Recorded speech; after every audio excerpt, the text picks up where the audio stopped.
Ya, selamat pagi sekali lagi, Shalom uh, buat rekan-rekan semua dan juga sahabat Shalom. Ya, karena di Indonesia sudah masuk Sabat hari ini. Dan saya bersyukur kalau Bapak Yahweh berikan pimpinan untuk memberikan materi-materi sehingga kita bisa belajar semua dan supaya semua jiwa boleh dikuatkan, mengenal, mengerti fondasi yang benar. Ya, jadi hari ini kita akan belajar mengenai agama hybrid. Beberapa hal sebelum kita masuk ya, mungkin ada banyak teman-teman ini dalam pikirannya berkata ini kenapa kok selalu streamingnya ini di dalam mobil, ini kenapa ini ya? Saya akan sedikit memberikan apa itu namanya penerangan di sini ya, karena saya ini punya cucu laki-laki saudara ya, dan dia itu saya menjaga supaya dia nggak terbangun begitu ya. Kalau dia terbangun, wah dia cari saya, yang ngajak main saya, dan wah ini streamingnya bisa porak-poranda ya. Karena itu saya dibantu sama istri saya ya untuk menjaga dia. Selagi saya streaming, ya istri saya jagain dia. Istri saya ada safang-fang, dia nggak tidur ya, jadi dia jagain supaya make sure cucu saya juga nggak terbangun, dan juga istri saya mendoakan saudara juga, mendoakan kita semua supaya materi yang saya bawakan ini bisa menjamah jiwa-jiwa dan terjadi pertobatan yang luar biasa di zaman akhir ini. Karena masa pengangkatan yang sudah tidak lama lagi. Ya, jadi uh, Ibu Sadasa Fang Fang itu sebagai pendoa buat kita semua ya. Jadi ya itu yang Bapak Yahweh berikan di dalam hidup kami dan juga anak-anak ya, dan jemaat yang ada di sini juga. Ya, saya akan masuk ya di dalam pembahasan agama hybrid ya, pembahasan agama hybrid. Ya, kata hybrid ini kata hybrid ini memang kata modern saudara ya. Karena banyak sekali dipakai ya, misalnya sebagai menggabungkan antara dua jenis yang berbeda ya, itu ide sederhananya di situ. Jadi kalau saudara lihat ya, kata hybrid itu menggabungkan dari satu buah dengan buah yang lain ya. Hybrid ini juga bisa dipakai mobil-mobil sekarang ya. Mereka pakai sistem hybrid, yaitu dengan fungsi energi ganda, yaitu yang pertama dengan energi gasoline, yang kedua dengan sistem energi baterai ya, mereka saling mengisi, kadang-kadang juga ada cara sistem lainnya, itu hybrid ya. Jadi menggabungkan antara dua jenis hal yang berbeda menjadi satu, itu adalah ide daripada hybrid. Nah, sebelum kita masuk lebih dalam, kita akan baca satu kebenaran firman di dalam Kisah Rasul 3 ayat 21. Kenapa kita diperlengkapi dengan materi ini ya? Karena kita lihat dari ayat ini ya, Kisah Rasul pasal 3 ayat 21. Jadi dalam zaman akhir ini akan terjadi pemulihan yang luar biasa, dan Yeshua HaMasyiah akan harus tinggal ya sampai pada waktu pemulihan itu terjadi. Jadi Bapa Yahweh di dalam Yeshua HaMasyiah, yaitu penyelamat kita, ya, dia akan tinggal di sorga karena sudah naik ke sorga ya, dan menunggu sampai waktu pemulihan segala sesuatu terjadi. Nah, nanti di akhir daripada materi ini ya, pelajaran firman hari ini, kita akan lihat apa-apa saja yang dipulihkan begitu. Nah, kita akan masuk yaitu di dalam hal yang selanjutnya yang menjadi fondasi bahwa hubungan yang diingini oleh Bapa Yahweh dengan manusia itu adalah hubungan relationship ya, relationship. Jadi hubungannya adalah relationship, dan ini diawali sudah dinyatakan di dalam Kejadian pasal yang kedua ayat yang ke-19 dan Kejadian 3 ayat yang ke-8.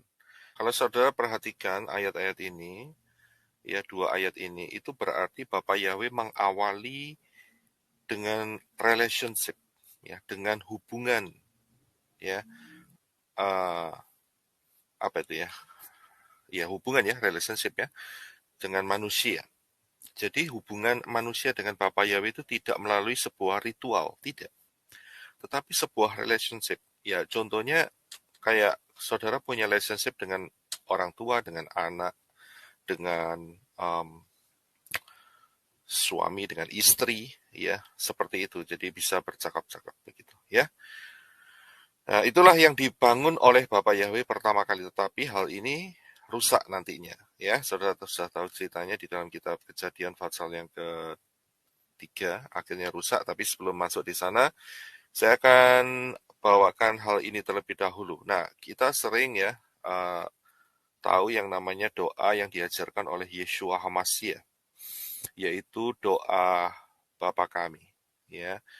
Nah, saya selalu melakukan doa Bapa kami baik di dalam keluarga dan juga di kebaktian, ya. Saat hari Sabat kebaktian itu kita selalu mengucapkan doa Bapa kami. Dan pada saat kita mengucapkan doa Bapa kami, ya, karena kita sudah mengenal nama Yahweh, nama Bapa kita, maka tidak ada salahnya kalau kita mengucapkan doa Bapa kami itu ditambahin, saudara, ya, yaitu dengan kalimat berikut ini. Bapa Yahweh kami yang ada, yang di sorga, dikuduskanlah namamu, ya. Kita sisipkan nama Yahweh di sana. Karena apa? Ya, ayat ini juga bisa dicuri oleh Satan. Ya, karena kata Bapak itu halus jelas dalam hidup kita. Jangan sampai alamatnya salah. Jadi pergunakan kalimat kata Yahweh ini, ya, masukkan di dalam doa yang diajarkan oleh Yeshua HaMashiach. Karena kita sudah punya pengenalan, ya. Jadi kita nggak motong ayat, ya, kita tidak mengurangi atau menambahin ayat, tidak, tapi kita memperjelas. Karena Satan pun, Yeshua berkata, dia juga sebagai Bapa, ya. Pada saat Yeshua berkata kepada ahli Taurat dan orang-orang Farisi yang menolak dia, dia berkata, kamu seperti bapakmu, yaitu pembunuh pada mulanya. Ya, di dalamnya tidak ada kebenaran dan dusta dan sebagainya. Itu saudara bisa lihat di dalam kitab Yohanes. Nah, Yeshua sendiri ngomong kamu seperti bapakmu, ya. Dan dia merefer kepada roh-roh jahat, malaikat-malaikat yang jatuh. Dan itu bapaknya orang-orang yang menolak Yeshua Masih. Jadi dalam hal ini, ya, kita pertegas siapa bapak kita, yaitu Yahweh. Jadi saudara mulai membiasakan diri, ya, kami sudah membiasakan diri bahwa saat kita berdoa di dalam doa yang diajarkan Yeshua, kita menggunakan kalimat Bapa Yahweh kami yang di sorga. Ya, jadi relationship-nya jelas, saudara. Nggak ngawur, kita nggak mengarah kepada bapak-bapak yang lain, tetapi jelas yaitu Bapak Yahweh. Ya, jadi paham dalam hal ini. Nah, kita harus punya fondasi yang benar. Ya, bangun rumah harus ada fondasi yang benar. Saya berulang-ulang katakan fondasi salah, maka rumah bangunan yang di atasnya juga problem, ya. Jadi fondasi harus benar. Selain fondasi harus benar, ya, karena fondasi ini menentukan akan membentuk arah yang benar. Kalau fondasi benar, arahnya akan benar. Nah, tapi kalau sudah benar arahnya, ya, kita harus menjalani arah itu dengan setia dan akhirnya akan sampai ke destiny. Ada yang orang berkata, fondasi sudah benar, Pak. Iya, benar. Arahnya sudah benar, tapi tidak mau jalan. Mogok. Ya sama saja bohong, saudara. Nggak pernah akan sampai. Ya kan? Jadi harus juga berjalan sampai ke destiny, sampai di tempat tujuan yang arahnya juga akan benar. Karena apa? Karena fondasinya benar. Ini prinsip-prinsip sederhana yang harus kita pahami.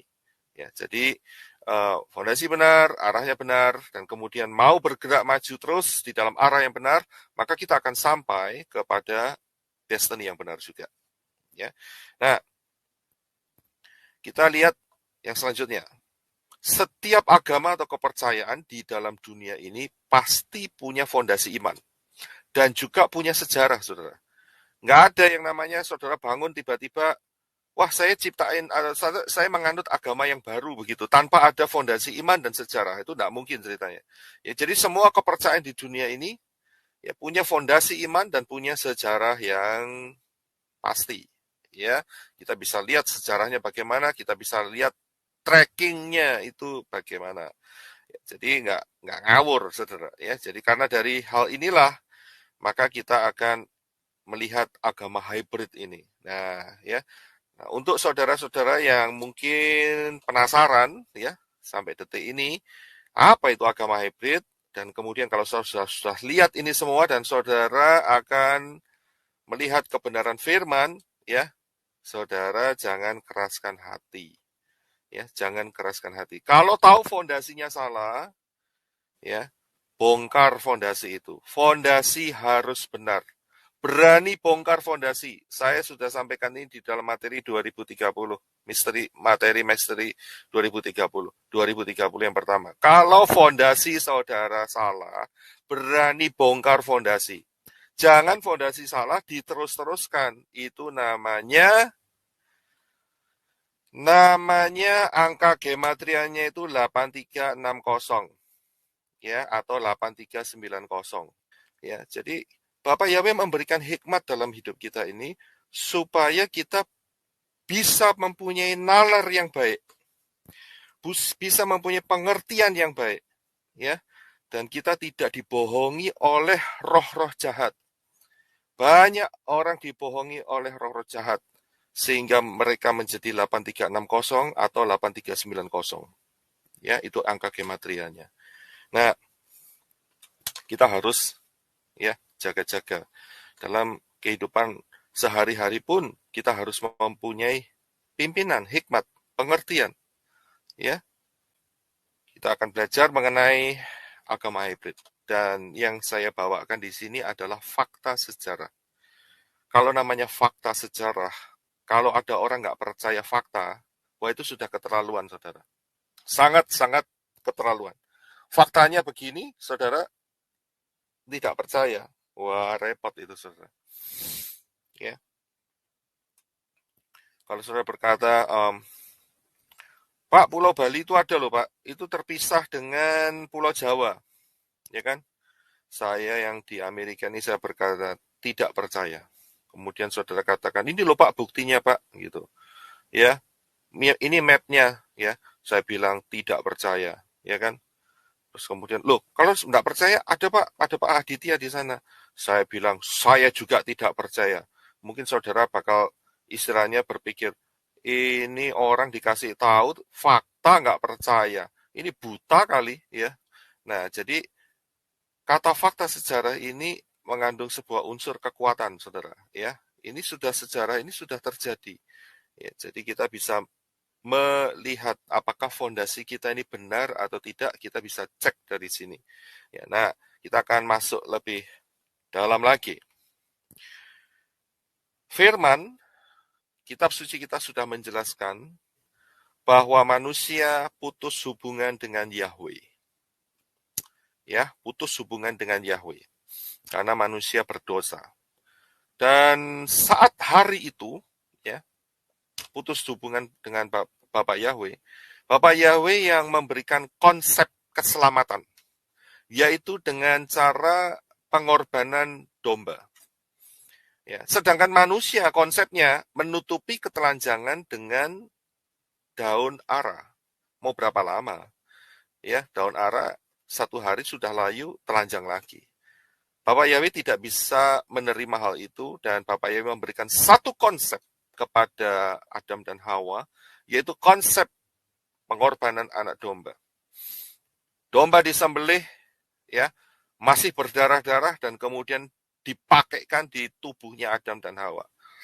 Jadi tubuhnya Adam dan Hawa itu berlumuran darah, begitu. Itu konsepnya. Dan itu kita sudah tahu penggenapannya ada di dalam Yeshua HaMashiach. 4.000 tahun kemudian. Pada saat kejatuhan Adam dan Hawa, yaitu tahun 3970 sebelum Masehi, kalau saudara kepingin tahu, saudara lihat semua materi 2030, Dan 4.000 tahun kemudian, ya, yaitu tahun 30 Masehi, Yeshua HaMashiach mati di atas kayu salib sebagai penggenapannya.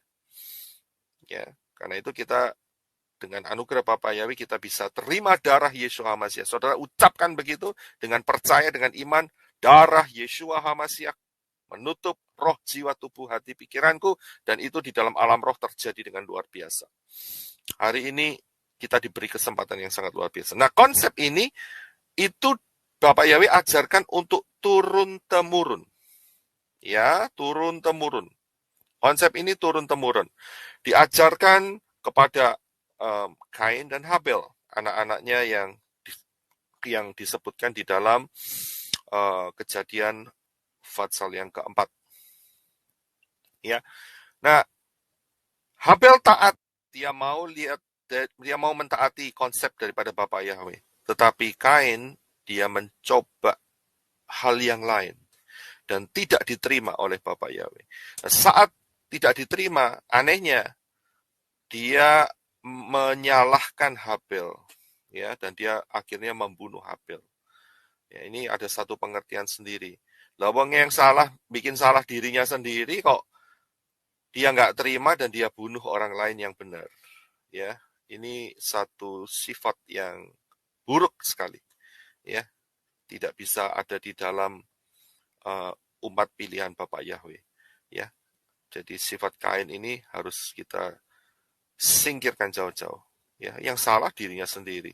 Aneh ya, yang salah bikin kesalahan dirinya sendiri, tapi dia mengkambing hitamkan orang lain, menyalahkan orang lain. Tidak mau kesalahan itu dia akui. Ya, itu sifat buruk sekali. Ya, nah, apa yang terjadi? Kita akan lihat satu diagram. Ya, saya tidak bisa menjelaskan secara detail, saudara baca di dalam firman, tapi saya berikan ini secara garis besarnya. Yaitu diagram, kalau sudah lihat bahwa Adam, ya, nama anak-anak Adam yang ditulis di dalam Tanak atau Perjanjian Lama adalah Kain, Habil, dan Seth. Habel mati dibunuh oleh Kain, jadi tinggal dua sekarang, yaitu Kain dan Seth. Ya, ingat ya, Adam punya banyak anak. Ini hanya beberapa anak yang difokuskan oleh Bapak Yahweh peristiwanya, sehingga kita boleh mengerti. Nah, sekarang tinggal dua, yaitu Kain dan Seth. Nah, kalau kita lihat sebelah kiri dulu ya, Kain itu kalau diteruskan, maka keturunannya ya akan menjadi raksasa. Ya, karena ada peristiwa di Kejadian pasal yang ke-6, muncullah raksasa Nephilim, ya, Nephilim. Nah, itu kalau saudara lihat itu ada satu di daerah Afrika, ya, itu ada jejaknya kaki di sana. Ya, dan ini real, saudara ya. Saudara bisa lihat kira-kira jejaknya kakinya aja segitu, saudara. Raksasa itulah kira-kira tingginya seberapa itu. Ya, itu betul-betul ada, saudara. Ya, tapi saya tidak bahas soal itu. Nah, Nephilim ini akhirnya dibinasakan dengan adanya peristiwa yaitu air bah. Ya, dan yang diselamatkan adalah Nuh. Ya, diselamatkan ada Nuh. Ya, dan diselamatkan hanya 8 orang. Nah, kalau saudara lihat sebelah kanan, maka dari Seth keturunannya mengeluarkan Nuh, dan Nuh pada saat keluar dari bahtera, dia membangun mezbah yang sama yang dibangun oleh Habel. Ya, sesuai dengan apa yang diajarkan oleh Bapak Yahweh kepada Adam dan Hawa. Ya, dia membangun mezbah itu, dan ingat ya, konsep mezbah itu diteruskan. Ya, konsep penyembahan bukan penyembahan, persembahan atau sacrificial domba itu dilanjutkan oleh keturunan daripada Nuh. Ya, nah, keturunan Nuh ini ternyata Nuh punya 3 anak, yaitu Sem, Ham, dan Yafet. Ya, Sem, Ham, dan Yafet. Nah, Ham itu punya satu keturunan, kalau sudah lihat nantinya, yaitu di dalam Kejadian pasal 10 ayat 8, 9, dan 10, itu ada seorang yang bernama Nimrod. Jadi saudara bisa melihat di sini bahwa Kus itu adalah keturunan daripada Ham, ya, dan Ham adalah anak daripada Noah. Dan Kus ini memperanakkan Nimrod, ya, dan dikatakan di sini dialah yang mula-mula sekali orang yang berkuasa di bumi. Jadi ini adalah orang yang pertama kali yang berkuasa di bumi. Dan kalau saudara melihat kerajaan-kerajaan yang didirikan, salah satunya adalah Babel. Nah, dari sini kita bisa tahu bahwa Nimrod ini mendirikan Menara Babel. Dialah pendiri Menara Babel. Jadi dia adalah kaisar pertama di dunia ini. Saya berikan bagannya. Jadi setelah Nuh, ya, keluarlah 3 anak laki-laki, yaitu Sem, Ham, dan Yafet. Dari Ham menurunkan Nimrod, dan dari Sem akan keluar Abraham. Ya, jadi disitulah kita bisa melihat bagannya. Nah, kita akan lanjutkan ke slide yang berikutnya. Ini slide-nya harus saya potong-potong, saudara, ya, karena filenya besar. Kita ke file yang berikutnya, ya. Jadi kita lihat Nimrod adalah penguasa pertama di bumi. Dia adalah keturunan Ham, dan dia membangun Babel. Ya, Menara Babel dibangun oleh dia pada saat masa hidupnya. Nah, kalau kita lihat dari peristiwa Nimrod ini, maka kita tidak bisa melepaskan dengan sebuah kisah. Memang kisah ini tidak tertulis di dalam firman secara langsung, akan tetapi banyak bukti arkeologi yang mendukungnya, yaitu dengan adanya ini dia, yaitu Semiramis dan Tamus. Ya, peristiwa ini kita harus jeli melihatnya. Ya, minta pimpinan Ruach HaKodes. Kita lihat peristiwa ini harus dengan jeli. Nah, karena Nimrod ini dia penguasa atau kaisar pertama di bumi ini, maka pengaruhnya itu luar biasa.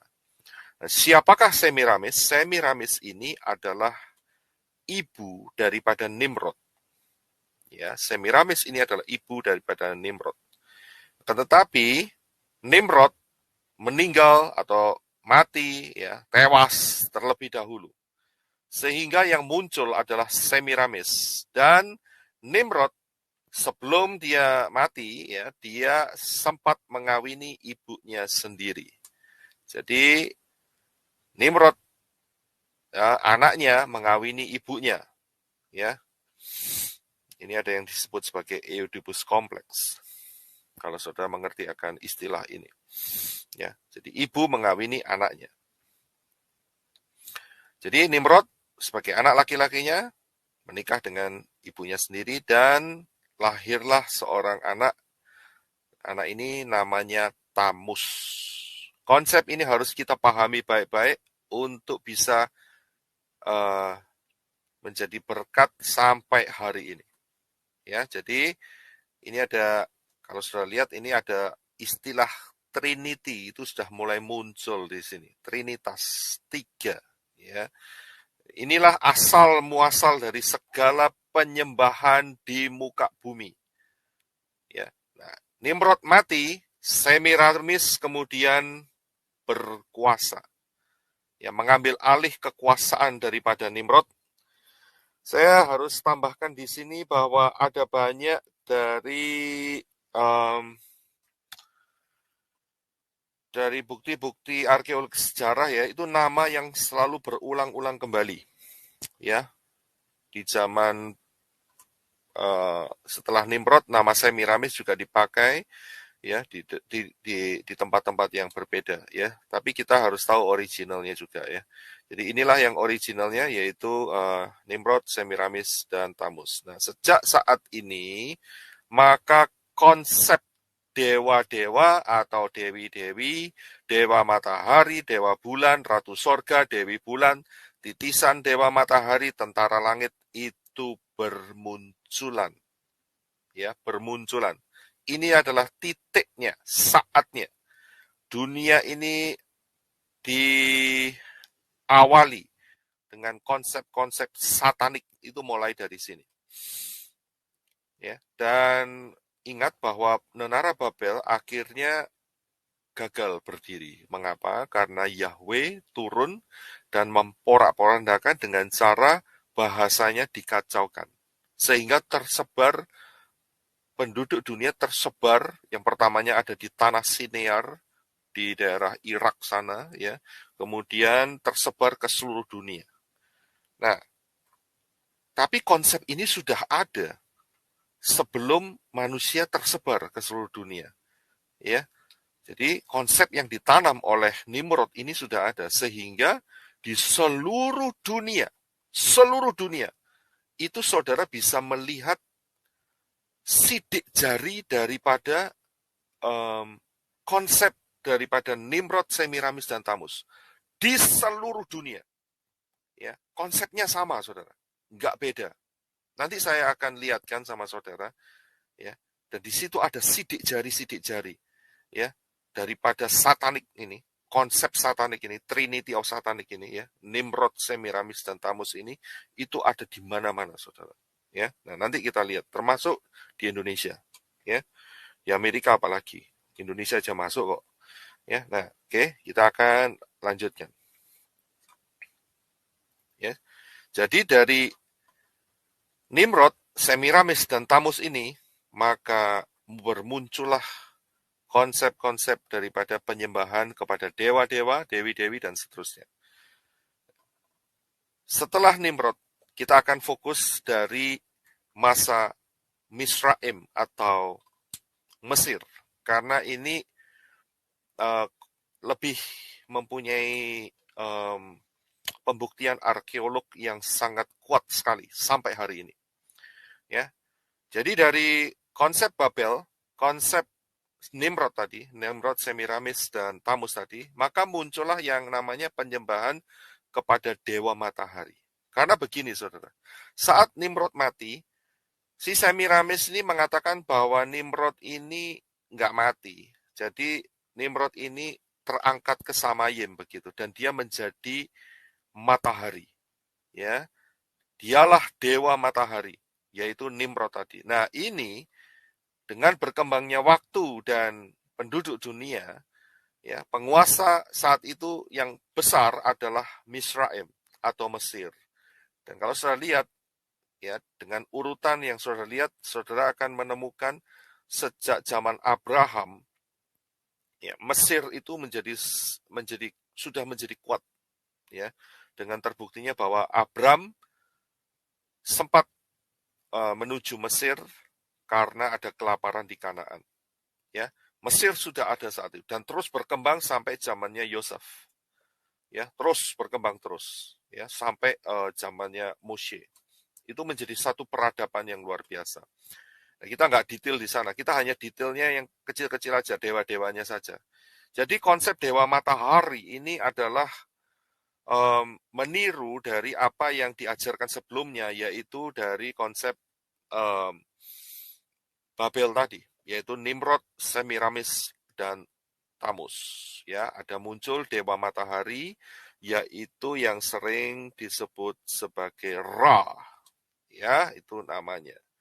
Nah, kalau kita melihat konsep dewa matahari ini, maka di tangannya itu memegang satu benda.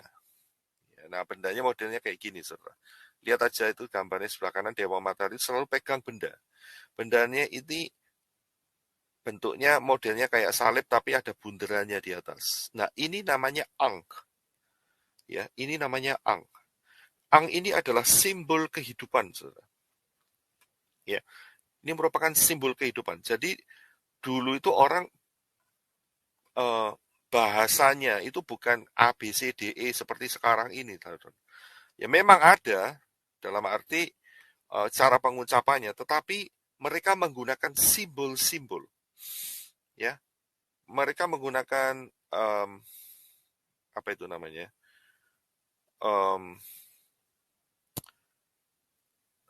Saya sering katakan itu kayak bahasa Ibrani itu dia ada simbolnya, ya kayak Aleph, Beth, ya itu ada simbol-simbolnya, ya. Jadi ada gambar-gambarnya, gambar eh, gambar yang huruf yang bergambar begitu, ya. Nah itu adalah ang kalau saudara lihat. Apakah ini satu kebetulan? Kalau di dalam perkembangannya, saudara pasti akan mengenali dengan simbol ini, saudara, yaitu simbol Venus. Ya, saudara bisa lihat, berarti ini adalah simbol perempuan. Ya, kalau saudara lihat ada restroom atau WC umum gitu, ada simbolnya ini ya, saudara pasti tahu. Oh ini bagiannya perempuan, ini bagiannya laki-laki. Ya, ini main simbol semua, saudara. Ya, apakah ini kebetulan? Saya yakin tidak. Tetapi inilah sebuah perkembangan daripada simbol yang sebelumnya, yaitu ang. Sudah bisa lihat di sini. Nah, apa saja selain ang ini? Kita lihat yang berikutnya, yaitu adanya obelisk. Ya, adanya obelisk. Nah, obelisk ini bisa jadi sebagai penggenapan atau penyatuan kalau ang itu yang perempuan, obelisk ini yang laki-laki, begitu. Tapi obelisk ini juga bisa dipakai sebagai pengukur matahari, ya, matahari jam. Dulu nggak ada jam, kita hari ini ada jam, saudara. Ada jam digital. Indonesia jam 8.42 PM, sekarang kita di sini ada jam 6.42 AM pagi, ya. Dulu nggak ada jam. Gimana caranya? Mereka dengan menggunakan obelisk. Mereka bisa menentukan matahari ini terbenam atau terbit. Jam berapa? Itu mereka menggunakan obelisk sebagai patokan matahari. Ya. Nah, obelisk ini apakah satu kebetulan kalau bisa menyebar ke seluruh dunia? Ya.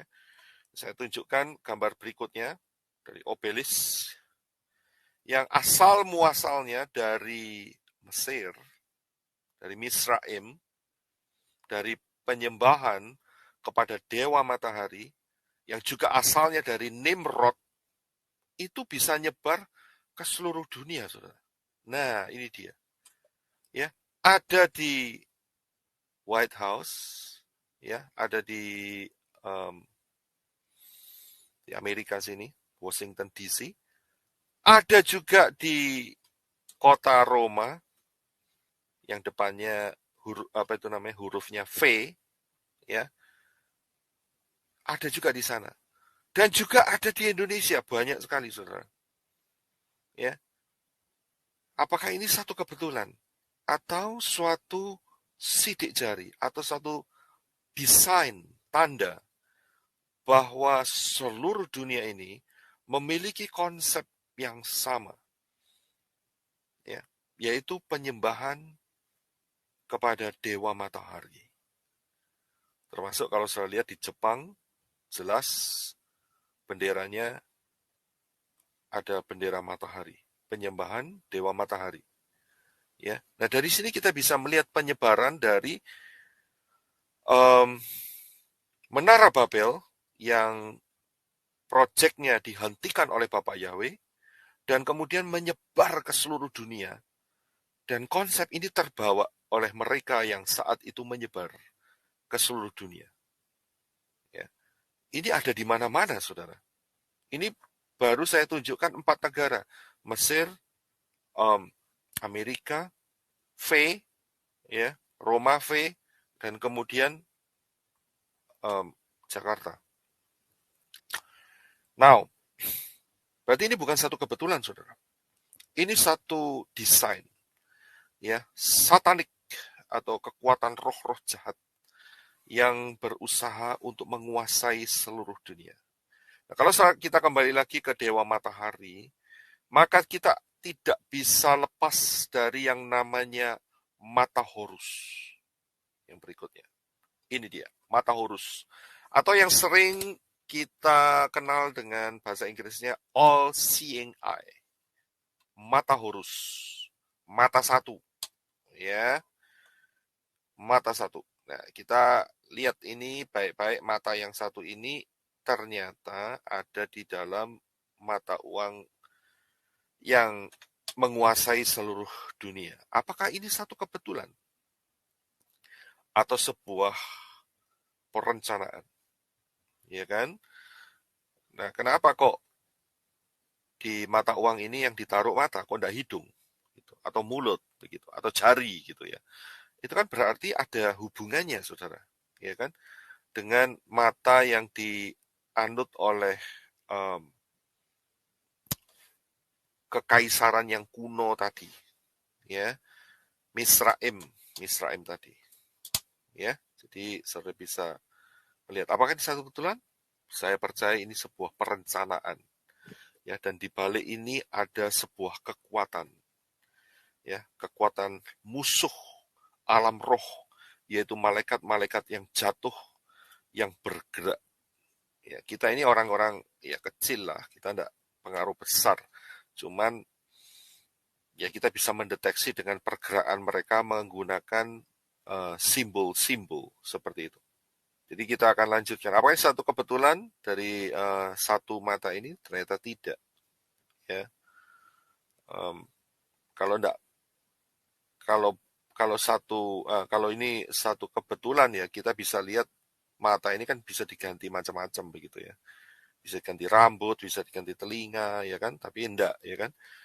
Ini satu perencanaan. Nah, apakah ini juga slide berikutnya ini apakah satu perencanaan atau sebuah kebetulan juga? Nah, ya, saudara lihat ini ya.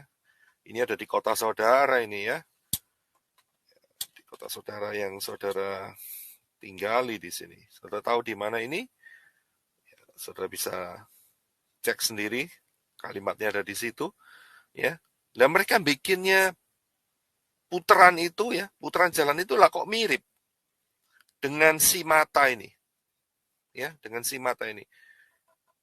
Lah kok enggak buat yang lain begitu ya, tanda plus, tanda minus begitu ya. Tapi kok dibikin apa itu namanya perencanaannya seperti ini. Berarti mereka mau menunjukkan kepada kita bahwa ada sidik jari yang ditanam di situ. Ya, sidik jari daripada roh-roh yang jatuh itu ada di sana. Nah, jadi coba saudara pikirkan baik-baik. Ya, sebetulnya ada beberapa tempat yang ada lambang-lambang mereka juga di kota-kota di Indonesia. Ya, saya hanya ambil ini aja untuk mewakilin saja salah satunya. Nah, kalau saya lihat ini bukan satu kebetulan, ya. Dan dengan konsep Babel, konsep Nimrod, Semiramis dan Tamus, maka konsep daripada penyembahan terhadap ibu dan anak itu juga muncul. Ya, karena bapaknya yaitu si Nimrod mati, kemudian tinggal Semiramis dan Tamus. Ya, Semiramis Tamus masih kecil saat itu. Dan Tamus ini Semiramis bilang, inilah penjelmaan daripada Nimrod. Penjelmaan daripada dewa matahari. Ya, dan inilah yang diadopsi oleh seluruh dunia. Diadopsi olah ini. Ya. Kalau saya lihat ini yang di daerah Misraim, itu namanya Isis dan Horus. Ya, ini ISIS ini bukan ISIS yang bikin masalah di Irak, di Timur Tengah, ya, yang benderanya hitam, bukan ya. Ini adalah dewi-dewi daripada nama dewa-dewa atau dewi-dewi daripada Mesir, ya, Isis dan Horus. Jadi mereka sudah ada konsep ini, startnya. Nah, dan ini menyebar ke seluruh dunia dalam berbagai bentuk. Ada di China, ya, di Tiongkok, ada di Eropa, ada di Mesopotamia, ada di mana-mana. Konsep ini sama, berarti idenya sama. Yaitu ide asalnya adalah dari Nimrod, Semiramis, dan Tamus. Ya, jadi konsep ini berkembang. Ya inilah yang namanya konsep penyembahan terhadap ibu dan anak. Perhatikan, nanti saudara akan sering mendengar konsep penyembahan ibu dan anak, ya, menyebar ke dunia. Bukan cuma hal itu saja, tetapi penyebarannya juga ada yang menjadi dewa bulan. Ya, ini dia, dewa bulan. Ada satu patung arkeolog yang ditemukan, patung ini di dadanya ada bulan sabit. Yang ngerti ya dewe lah, saudara ngerti sendiri, dewa bulan. Ini siapa? Ya, saya sedikit nyinggung, ini yang sering-sering dipakai oleh Lai, ya, oleh Lai. Lai itu siapa ya, saudara ngerti sendirilah. Kita sudah paham, ya. Pengen tahu Pak di mana? Ya, saudara buka di kitab yang pertama, Fatsal yang pertama, ayat yang pertama. Pada mulanya, ya kan? Nah itu dia. Teruskan, nah, saudara bisa lihat. Lai ngomong apa di sana? Ya, nah dewa ini, ya, dewa ini uh, juga ada fondasinya, ya. Karena dewa ini adalah dewa tertinggi dari 360 dewa yang ada di zaman itu, ya, di daerahnya Aladin, ya, daerah Aladin, saudara ngerti ya dewe, ya. Nah, kalau sudah lihat, ternyata dewa itu punya 3 anak perempuan. Nah, namanya di situ semua, Alat, Al-Usa, dan Manat.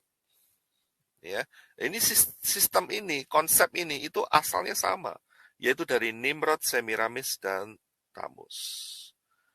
Ya, jadi dewa itu ya punya 3 anak perempuan. Nah, ini adalah dewi-dewi, dewi kesuburan, dewi macam-macam lah. Saudara bisa baca, itu bukunya ada saudara, yang namanya Passing Over. Ya, saudara bisa baca sendiri di sana. Atau saudara bisa dengarkan khotbahnya Papi Lukas, Dedi Yakub juga sering memberikan konsep ini. Ya, ini penting supaya kita nggak tersesat, saudara.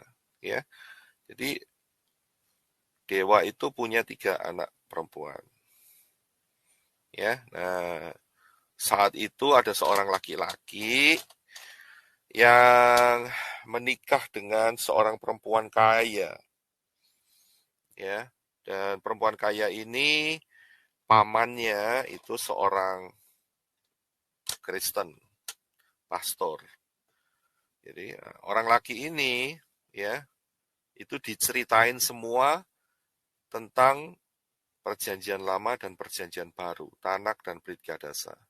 Dan saat anak laki-laki ini hidup, itu yang menguasai kekuatan agama saat itu, ya, adalah orang Yahudi dan orang-orang Kristen dengan konsep satu Tuhan.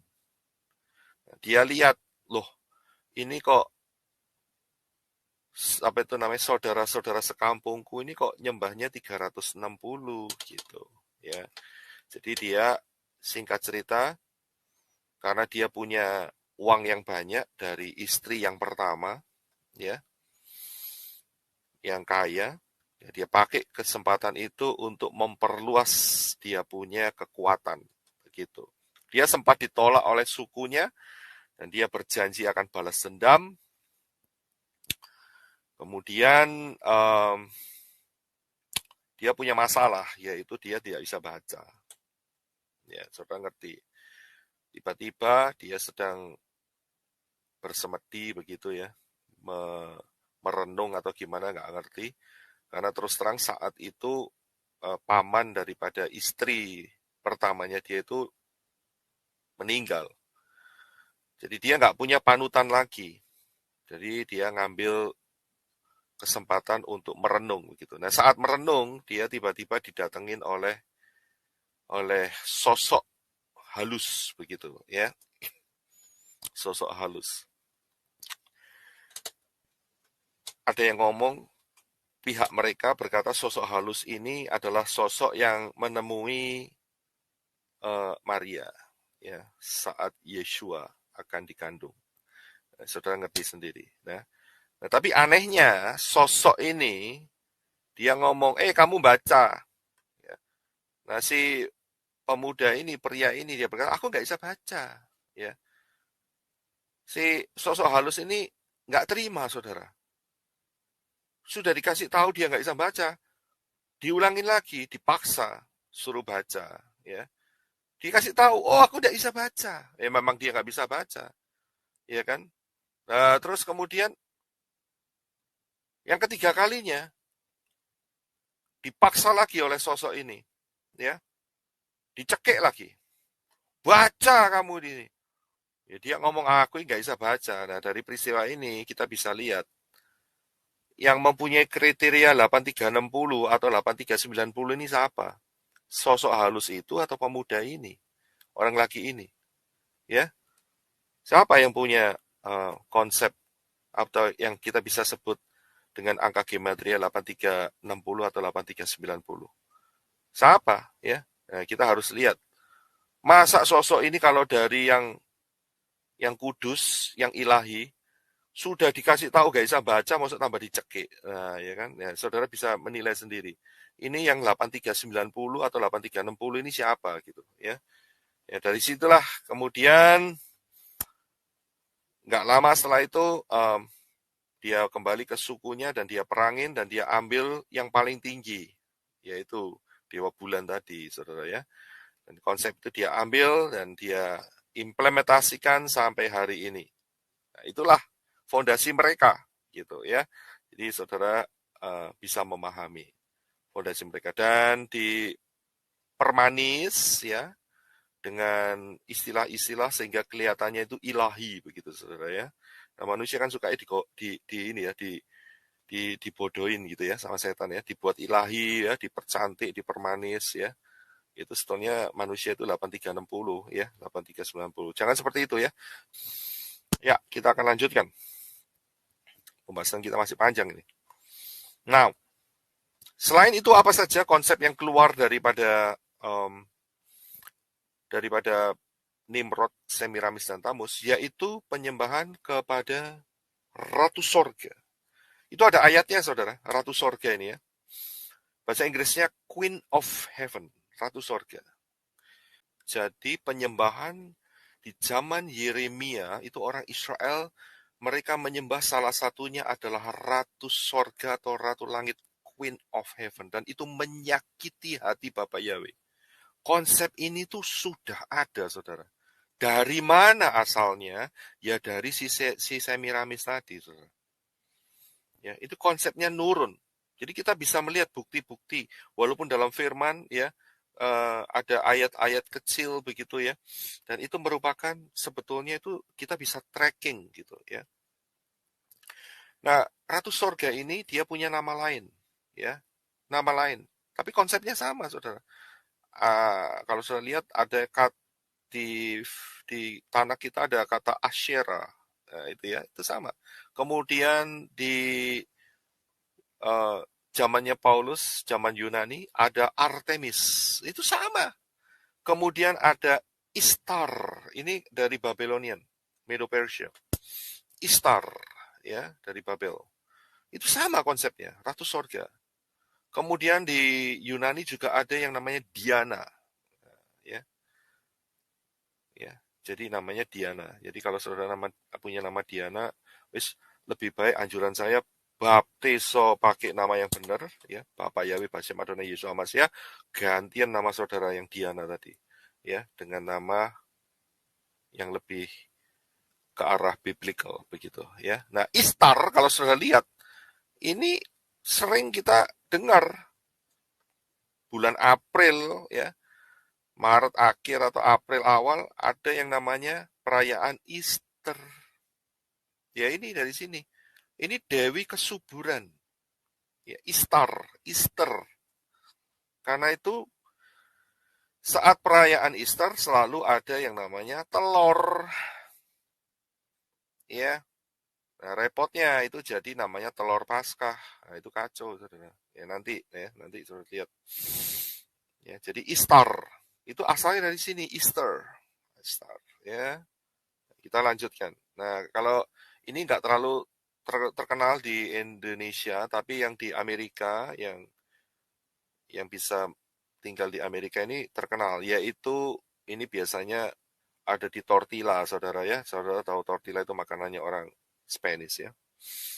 Yaitu Lady of Guadalupe itu namanya. Ya, ini juga konsepnya sama. Ya, Queen of Heaven atau Ratu Sorga. Nah, kalau ini semua diajarkan ke anak-anak, setan tuh mikir, nggak menarik, saudara.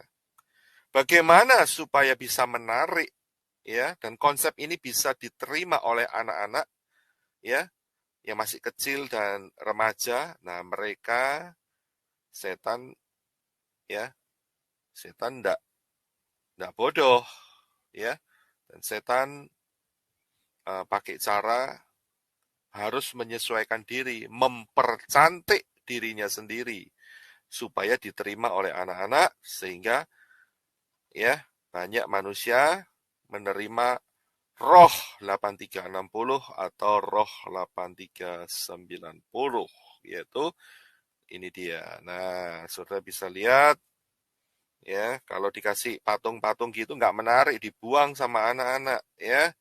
Tapi kalau dikasih yang namanya WW atau WW, ya saudara lihat gambarnya ini, ya itu menarik saudara. Wow, Superwoman, ya. Nah ini sebetulnya kalau saudara lihat, saudara bisa ketik sendiri, saudara bisa cari sendiri, ya. Mereka mengakuin bahwa yang namanya perempuan yang di tengah ini, ya, yang auranya biru dan merah ini, ya, itu adalah Dewi Diana, ya. Dan ujung-ujungnya adalah Ratu Sorga, ujung-ujungnya lagi adalah Semiramis. Balik lagi ke arah yang sama. Ya. Dan terus konsep ini berkembang, sehingga kalau saudara suka minum kopi, saudara bisa melihat ya logonya di tengah sana, ya. Itu adalah logo daripada Putri Duyung. Dan ini konsepnya sama, yaitu konsep penyembahan dewa-dewa dan dewi-dewi. Nah, ini persis seperti yang terjadi di dalam zaman saat Samuel, ya, karena tabut perjanjian sempat diambil, direbut oleh bangsa bangsa Filistin, kok Israel dikalahkan, ya, dan kemudian ditaruh di satu kuil, dan kuil itu adalah kuil penyembahan dewa Dagon, ya. Dewa Dagon itu ya modelnya kayak yang di kanan itu, eh, tubuhnya manusia, kepala manusia, tetapi badannya ke bawah berbentuk ikan, ya, Dewa Dagon. Ini ada, saudara, ya, orang Israel juga mengakui dalam hal ini. Ya, jadi inilah konsepnya. Nah, di Yeremia juga kita baca ya, Yeremia 10 ayat 3 sampai yang keempat. Jadi sejak zaman Yeremia itu mereka juga potong kayu dan kemudian diperindah begitu ya. Ya ini konsep, saudara. Ya konsep apa? Ya nanti saudara akan lihat di slide berikutnya. Dan konsep ini sampai hari ini lebih cantik, saudara ya. Lebih cantik ya. Mungkin dulu saat itu mereka menggunakan barang-barang yang ada, tetapi hari ini sangat cantik sekali. Nah, saudara sering bisa melihat kapan benda ini muncul.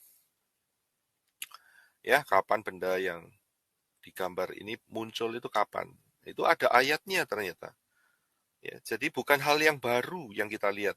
Yang sekarang kita lihat tahun 2022 ini, itu bukan hal yang baru. Akan tetapi, semua itu mempunyai fondasi hal-hal yang kuno, penyembahan dewa-dewa kuno yang dipercantik begitu saja. Ya, kalau nggak dipercantik nggak laku, saudara. Ya, jualannya setan nggak laku, rugi besar dia, bangkrut, stoknya turun dia. Ya, nggak ada yang mau beli gitu. Ya, karena dipercantik maka saudara lihat dalam bulan Desember ya, itu penjualan meningkat, saudara ya. Jadi mereka dapat banyak cuan begitu ya, dapat untung, orang belanja ya. Saudara ngerti dewe apa sih yang saya katakan, ya kan? Melalui gambar yang di depan ini saudara bisa melihat apa maknanya. Nah, kita teruskan ya. Ini baru slide kedua ya. Ini dari 4 slide yang saya berikan. Waktunya sudah 1 jam. Ya. Nah, kita kembali ke Bagan. Ya. Noah punya 3 anak, Ham, Yafet, dan Sem. Kita sudah melihat yang di sebelah kiri, Ham memperanakkan Nimrod. Dan kemudian dari Nimrod inilah maka muncul ya konsep penyembahan dewa-dewa, dewi-dewi, pagan dan semuanya bermunculan di sana. Ya, itu kita sudah bahas. Ya, dari yang saya sebutkan dari awal itu. Nah, sekarang kita lihat sebelah kanan. Ya. Di sebelah kanan, kalau Yafet nggak ada kelanjutannya, ya. Yafet nggak ada kelanjutannya. Dia kelanjutannya hanya anaknya banyak, begitu saja, ya, keturunannya banyak. Yang kita difokuskan oleh firman yaitu ke arah Sem, anaknya Noah. Sem punya banyak anak, terus turun akhirnya melahirkan Abram, dan diganti namanya oleh Abraham. Dari Abraham muncullah Israel, Israel muncul Musa, Moshe, dan Bapak Yahweh menurunkan Torah. Kita harus paham dalam hal ini.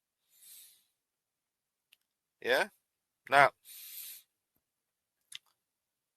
kita lihat bahwa cara Bapak Yahweh itu begini, saudara.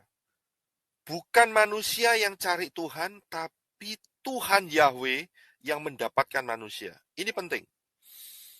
Ya, jadi agama apapun di dunia ini tidak akan pernah mencapai Tuhan yang benar. Tidak akan pernah. Ya, manusia berusaha dengan kepercayaannya, dengan meditasinya, dengan puasanya, dengan menyiksa dirinya untuk mencapai Tuhan yang benar. Saya bilang tidak mungkin berhasil. Ya, jangan pakai cara manusia, pakai caranya yang dilakukan oleh Bapak Yahweh, yaitu Bapak Yahweh sendiri yang turun ke dunia menemui Abram. Dia berfirman, Abram, tinggalkan tempatmu, tinggalkan sanak saudaramu, pergi ke satu tempat yang akan aku tunjukkan. Sampai di sana, dikatakan bahwa Yahweh menampakkan diri kepada Abram. Jadi, bukan manusia yang cari Tuhan. Tuhan sendiri yang harus turun ke dunia ini. Karena nggak mungkin manusia bikin jalan sampai ke Tuhan. Nggak mungkin. Yang mungkin adalah Bapak Yahweh buat jalan buat kita semua. Ya, paham ya? Nah, ya, jadi dari Sem, turun Abraham, turun ke Israel, turun ke Moshe, ya, dan Torah diberikan. Nah, saat Torah diberikan, ya, itu masih murni pertamanya. Akan tetapi di dalam perjalanannya, ini ingat ya, perjalanan ini tidak 1-2 tahun, ratusan tahun, saudara. Ya, itu apakah setan tinggal diam? Tidak. Ternyata setan pakai ya petinggi-petinggi dari Israel, petinggi-petinggi agama Israel saat itu, ya, rabai-rabai, ya, itu mereka membuat satu rangkuman atau satu praktek buku-buku, ya, dan mereka tulis, dan itulah yang disebut sebagai Talmud. Nah, jadi saudara bisa lihat, Musa dapat Torah, tetapi dalam perjalanannya muncullah Talmud. Saudara bisa lihat di sini. Nah, Talmud ini zamannya Yohanes Pembaptis itu mempunyai kekuatan yang lebih besar dari Torah. Lebih besar dari Torah. Jadi karena itu saya gambarkan di sini Talmudnya hurufnya gede, zamannya Yohanes itu Torahnya kecil. Terbukti dari mana? Saat Yeshua HaMashiach berkata, aku datang bukan untuk meniadakan Torah, tetapi untuk menggenapinya. Dan juga saat itu Yeshua sering mengatakan demikian. Ya. Tuhan atas hari Sabat adalah anak manusia. Mengapa? Mereka itu ya, dengan menggunakan Talmud, mereka itu menambahin semuanya dengan adat istiadat. Yeshua berulang-ulang kali mengatakan, kamu lebih menghargai adat istiadatmu, ya, daripada Torah. Ini nggak benar, karena itu Yeshua memperbaiki. Nah, saat diperbaiki, ini dia, sifat manusia itu jahatnya di sini, saudara. Saat diperbaiki, nggak mau diperbaiki. Tapi tambah yang mau memperbaiki ini dibunuh. Wah, itu cerita lama, saudara. Ya, ini kayak Kain dan Habil. Sudah tahu salah si Kain, nggak menyadari dirinya salah, akan tetapi dia lempar ke orang lain dan dia bunuh. Persis kayak Yeshua dengan ahli-ahli Torah dan Farisi Saduki saat itu. Yeshua membenarkan ya posisi Torah yang benar. Saya kasih contoh soal hari Sabat. Sampai Yeshua itu berkata demikian. Kalau sampai dombamu atau keledaimu atau sapimu masuk ke dalam lubang saat hari Sabat, keluarin nggak kamu? Ya. Kenapa Yeshua ngomong seperti itu? Karena orang-orang saat itu tuh komplain. Yeshua menyembuhkan orang sakit saat itu. Dan apa yang terjadi? Yeshua katakan itu, mereka nggak bisa jawab. Yeshua berkata, angkat tilammu, jalan kamu sekarang. Jalan orang lumpuhnya. Saat dia angkat tilam, ahli Farisi dan Saduki berkata, ini hari Sabat, nggak boleh angkat, nggak boleh kerja. Orang yang baru disembuhkan berkata, orang yang menyembuhkan saya katakan, angkat tilammu, angkat tikermu, angkat apa itu namanya tempat saat kamu berbaring. Ya. Yeshua berkata, anak manusia adalah Tuhan atas hari Sabat. Itu problem terutama.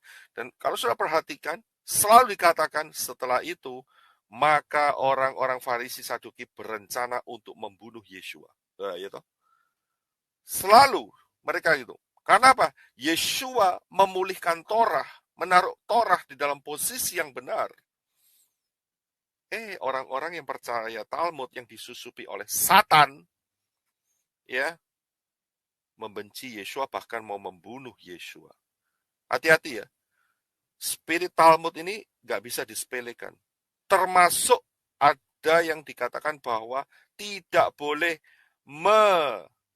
mengucapkan atau menyebut nama Yahweh. Hanya 1 tahun 1 kali dan itu hanya untuk imam besar. Itu spirit Talmud. Nama itu terlalu kudus. Saya bilang nama itu kudus. Nama Yahweh itu kudus, nama Yeshua itu kudus. Tetapi tidak boleh dikatakan, tidak boleh disebut dengan sembarangan. Itu saja yang dikatakan Torah. Tetapi sama Talmud diganti. Orang-orang yang sampai hari ini, yang masih mempunyai konsep bahwa dia tidak mau menyebut nama itu karena nama itu terlalu kudus sehingga tidak boleh disebut. Konsep itu mengikuti Talmud. Dan disitulah roh-roh jahat menabur benih. Sehingga orang-orang tidak mau menyebut nama Yahweh dengan benar. Jadi harus dimengerti. Ya. Now, saat Yeshua, Torah digenapi dan dipulihkan. Nah, setelah zaman Yeshua ini, kita lihat di slide berikutnya, yaitu terjadi 2 stream yang berbeda. Yaitu ini, saudara, saya tunjukkan. Kita lihat bagian sebelah kiri terlebih dahulu, yaitu Yeshua HaMashiach, di mana Torah dipulihkan dan digenapi, ya. Dan setelah itu Yeshua gara-gara memulihkan Torah ini, ya, Yeshua mati, ya, di kayu salib, ya, karena Yeshua berkata, akulah dia, akulah Yahweh. Nah, akhirnya sama orang-orang Yahudi, petinggi-petinggi Yahudi yang benci Yeshua, Yeshua dibunuh, Tapi ingat, Yesua bangkit pada hari yang ketiga dan muncullah satu gerakan, yaitu namanya Messianic Judaism. Saudara jangan alergi dengan kata Judaism ya. Karena Judaism itu adalah sebetulnya akar Yahudi atau akar Ibrani. Ya. Tapi orang-orang sekarang ini mereka punya kata yang negatif, konotasi yang pemikiran negatif tentang Judaism. Itu salah itu. Ya. Nah, sedangkan di sisi yang satu, yang di sisi imam-imam kepala dan orang Farisi dan Saduki, yang percaya kepada Talmud dan Torahnya kecil, saudara ya. Ingat ya, mereka tetap percaya Torah, tapi Torahnya kecil, Talmudnya digedein, saudara. Dan ini dari grup ini, maka keluarlah yang namanya Rabbinic Judaism. Ya. Rabbinic Judaism ini tidak harus dari orang Israel. Orang-orang Gentile, Goyim, itu kalau mau jadi Rabbinic Judaism ya bisa. Gitu. Dan itu berlaku sampai hari ini. Sampai hari ini. Ya, majority, ya kalau sudah lihat orang-orang Israel, majority, jadi sebagian besar, mereka menganut Rabbinic Judaism. Ya, paham? Oke, ya. Now, kita akan lanjutkan. Ya, kita akan lanjutkan. Kita akan fokus di Messianic Judaism. Ya, kita akan fokus di Messianic Judaism. Ada apa yang terjadi di Messianic Judaism? Ya.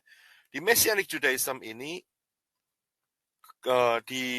dibawakan oleh, istilahnya begini, stream ini ya itu dibawa oleh rasul-rasul Yeshua HaMashiach.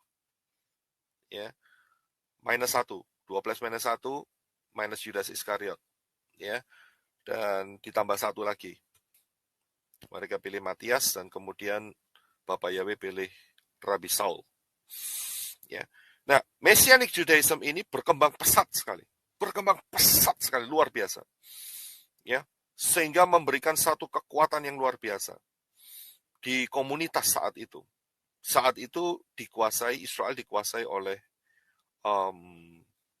bangsa Romawi, ya, dan bangsa Romawi itu memperbudak banyak bangsa, dan kekuatan Messianic Judaism itu berkembang di antara para budak. Kuat sekali. Saking kuatnya sampai sekian ratus tahun kemudian, ya, itu ada satu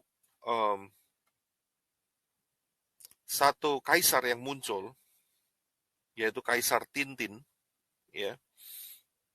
Itu dia mengambil keputusan, ya, karena dia menang perang gara-gara pernyataan orang-orang Messianic Judaism, ya, Goyim, ya. Karena gini saudara ya, Messianic Judaism yang Yahudi itu karena ada sentimen yang luar biasa dari orang-orang siapa itu namanya Romawi, ya, orang-orang Yahudi itu saat itu di bumi hanguskan, saudara. Karena terjadi banyak kali pemberontakan. Dan salah satu pemberontakan yang terakhir adalah pemberontakan Bar Kokhba. Saat pemberontakan Bar Kokhba itulah banyak buku-buku, terutama buku-buku Brit Gadasa di dalam bahasa Ibrani yang asli, itu banyak dihancurin. Ya. Tapi untungnya memang ada faktor di mana buku-buku itu sudah diterjemahkan di dalam bahasa Yunani. Itulah yang dinamakan Septuagint. Ya. Karena itu sekarang kalau orang ditanya Perjanjian Baru ditulis dalam bahasa apa? Ya, umumnya mereka jawabnya bahasa Yunani. Itu salah, saudara. Seharusnya adalah, yang benar adalah bahasa Ibrani. Di mana? Buktikan, tunjukkan. Ya, ada enggak yang bisa menunjukkan bahwa Perjanjian Baru ditulis dalam kitab Ibrani? Ya, kita harus ngomong bahwa itu semua sudah dibakar di peristiwa pemberontakan Bar Kokhba.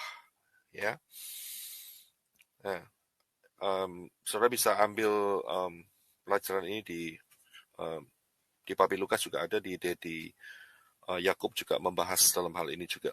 Saya nggak akan bahas di situ, ya. Saya hanya bahas perkembangannya saja. Nah, jadi orang Yahudi saat itu betul-betul ditekan karena bolak-balik berontak. Sehingga yang kuat, Messianic ini adalah Messianic Gentile. Messianic Goyim, saudara. Ya, sehingga di satu titik, ya, beberapa ratus tahun kemudian timbullah satu kaisar yang namanya Kaisar Tintin. Saudara ngerti ya sendiri lah, ya. Baca dewek di tengah-tengah itu namanya. Tapi saya ngomongnya itu Kaisar Tintin. Nah, Kaisar Tintin ini Kaisar Romawi, saudara. Ya. Nah, Kaisar Romawi ini backgroundnya, rakyatnya, ya, backgroundnya, perayaannya, penyembahannya, itu ujungnya ada di Nimrod. Nimrod, Semiramis, sama Tamus. Di situ, saudara, backgroundnya, yaitu backgroundnya adalah paganism, Hellenism, politeistik, banyak dewa, wes, ya, problem besar. Saat itu si Kaisar Tintin ini, dia juga tidak kepingin kehilangan rakyatnya, dan dia sempat memberikan ultimatum atau mengeluarkan satu decree bahwa setiap orang yang lahir di Rome itu mereka otomatis jadi orang Kristen. Otomatis. Nah, ini menyalahi konsep mesianik. Kenapa? Ya, karena orang yang lahir kalau dia menolak Yesua, ya dia tidak bisa disebut orang percaya. Begitu. Jadi dikawinkan. Tapi di satu sisi dia menang perang gara-gara pertolongan mesianik. Bagaimana caranya? Akhirnya saat itu bapak-bapak gereja rundingan, rembuk. Gini aja kalau gitu. Kita kawinkan saja. Tapi supaya rakyat juga tidak apa itu namanya kehilangan momen untuk perdagangan, ya, perayaan-perayaan yang menghasilkan uang, maka kita ambil kesepakatan bersama, begitu. Nah, akhirnya keluarlah sebuah pernikahan. Teng teng neneng, teng teng neneng. Nah, dikawinkan, saudara. Mesianik itu tadi, ya, grup mesianik dikawinkan sama konsepnya si Tintin. Terjadilah yang namanya agama yang dihybrid. Nah, ngerti ya sendiri, saudara. Ya, keluar agama apa di sini? Nah, dari agama hybrid ini, maka, ya, karena konsepnya sudah diubah semua, bukan diubah ya, sebetulnya bukan diubah ya, kalau saya bilang ya, dikawinkan. Ya, dikawinkan. Maka Yeshua HaMasyiah, ya, mereka nggak bisa nyebut Yeshua karena ada beberapa huruf yang hilang. Jadi mereka ganti di dalam perkembangannya menjadi yaitu Yunani, saudara. Ya, Yunani. Ya, saudara bisa lihat gambarnya itu ada bedanya. Jadi beda yang kita sembah ini. Ya, yang kita sembah itu beda. Yeshua dengan Yunani itu sebetulnya beda, saudara. Dan dari sinilah muncul, ya, konsep yang lama itu muncul, tapi dengan gambar yang dipercantik. Ya, gambar yang dipercantik. Muncul semua, saudara. Ya. Wajah yang dipercantik itu muncul semua. Dengan konsep agama hybrid ini. Muncullah, nah ini dia. Ya, setelah ini, ya, ini konsep lama. Tadi saya udah jelaskan dari sisi Nimrod. Kalau nggak jelas, ulangin lagi, saudara. Ini dari sisi Nimrod. Ya, saudara bisa lihat. Ya, dulu yang digendong, yang kecil namanya Tamus. Sekarang yang digendong, yang gambar di tengah, namanya siapa? Yunani kecil. Begitu, ya kan? Dulu ibunya namanya Semiramis. Kalau di sebelah kanan ada gambarnya dari Mesir, itu namanya Isis. Iya kan? Nah, yang di tengah, siapa namanya? Nah, hurufnya Mem. Begitu saja. Iya kan? Saudara ngerti? Mem sama Yunani. Begitu. Tapi konsep ini nggak ada di dalam Tanak dan Brit Kadasa. Nggak pernah ada. Ya. Dan puji Bapak Yahweh, kalau saudara lihat movie The Passion of the Christ, secara alam roh saudara lihat siapakah konsep ibu dan anak ini. Nah, saudara jangan komplain sama saya, karena nama saya Joseph Roy, bukan Mel Gibson. Ya, jadi kalau mau komplain sama Mel Gibson. Ini dia. Roh di balik ibu dan anak ini siapa? Lihat toh sendiri Passion of the Christ. Itu ada di sana, saudara. Ya, ini siapa yang digendong ini? Nah itu ya, jadi saudara bisa paham. Ya, jangan tersinggung. Tersinggung itu berarti saudara perlu membongkar fondasi yang lama. Ya, fondasi yang lama harus dibongkar supaya penyembahannya bukan kepada si tuyul ini, saudara. Tuyul yang digendong ini. Ngerti ya, saudara. Ya, tapi kalau pakai sistem tuyul ya mana ada yang orang mau datang, ya kan? Ya orang lebih suka yang dipercantik loh ya. Nah, ini dia yang dipercantik, ya kan? Pakai baju putih, imut-imut, ya kan? Orang lebih suka yang di sini. Ada aura holiness, begitu. Nah, nek auranya ini kan bukan aura holiness, gitu ya. Ya. Kalau yang ini auranya adalah kekudusan, holiness. Kalau yang ini auranya kekudisan. Ya, jadi beda, kudus dan kudis. Jadi saudara paham ya. Nah, selain itu konsep apa lagi yang muncul? Yaitu konsep Ratu Sorga ini muncul lagi, saudara. Queen of Heaven. Wow, tapi lebih cantik, saudara. Ya, lebih cantik, lebih elegan. Ada merpatinya di atasnya. Wah, diurapi oleh the Trinity. Ya. Jadi konsep ini muncul, saudara. The Trinity, wah, Ratu Sorga. Queen of Heaven. Ya. Saya berikan slide-nya lagi. Ada yang Guadalupe, Queen Heaven, dan sampai ada yang mengeluarkan air mata darah. Patungnya keluar air mata darah. Bagi roh-roh jahat mah gampang ini mah. Ya, ini mainan kecil ini. Ya, patung bisa keluarin air mata darah. Jangan di 8360 gitu loh sama setan, ya.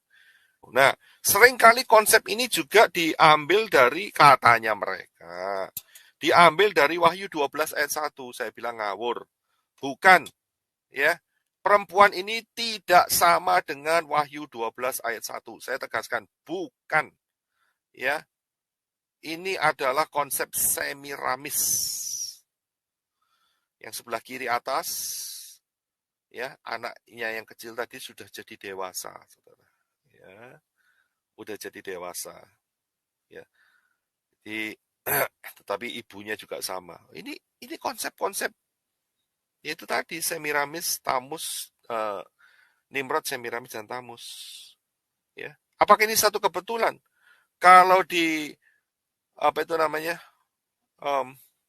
kantor pusatnya mereka di depannya mereka kasih potlot atau apa itu potlot? Potlot mah bahasa Surabaya. Pakai tiang ini, ya. Tiang ini itu ada obelis, itu ada di V, ya, di kota V, di Roma sana. Apakah ini satu kebetulan?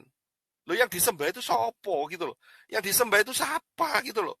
Kok lambangnya dia ada di sini tuh ngapain di alun-alunnya ini di apa itu alun? Di pelatarannya itu ya. Kok ada lambangnya yang lambang Mesir kuno ini? Emangnya siapa yang disembah? Ya. Walaupun di atasnya dipercantik, saudara. dikasih huruf taf. Di atasnya ada huruf taf, saudara. ada salibnya. Dipercantik. Itu kan cuman istilahnya itu lipstiknya saja. Tapi originalnya kan tidak di situ. Originalnya kan ya yang dari Mesir itu. Obelis itu.